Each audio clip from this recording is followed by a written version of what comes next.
Каква е формата на Земята в астралния свят? Аз съм пътувал отвъд пределите на физическото и съм бил свидетел на реалността такава, каквато малцина могат да си представят. В астралното измерение, където материята губи своите окови, съзнанието ми се понесе над Земята, не като образ, създаден от човешките възприятия, а като жива, пулсираща енергийна форма. Видях Земята такава, каквато е сияеща, покрита с мрежа от енергийни потоци, свързващи всяко живо същество. Нейната форма не е просто геометрична, тя вибрира, пулсира, променя се в зависимост от перспективата на наблюдателя.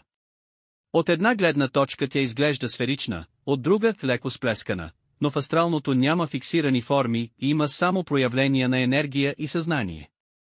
Докато се носех през празното пространство, усетих как Земята не е просто физически обект, а жива същност, общуваща с космоса чрез фините вибрации на своето поле.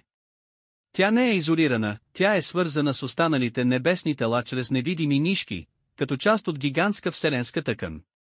Тези, които никога не са напускали физическата си обвивка, виждат Земята като твърда, материална сфера, но в по-високите нива на съществуване тя е много повече, тя е светлина, съзнание и енергийна вихрушка, преливаща между измеренията. Видях и други светове, други реалности, но това е история за друго време. От моите астрални пътешествия и наблюдения, както и от историите на други, които са се осмелили да пътуват отвъд физическото, се вижда ясно, че Земята е кръгла.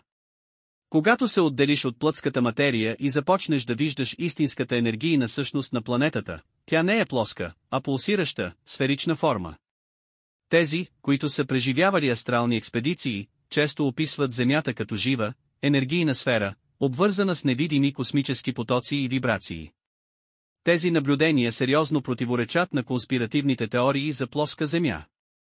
В астралното състояние, където възприятията се превръщат в чиста енергия, геометрията на нашата планета е очевидна, тя е кръгла и динамична, носеща в себе си пълната хармония на космоса.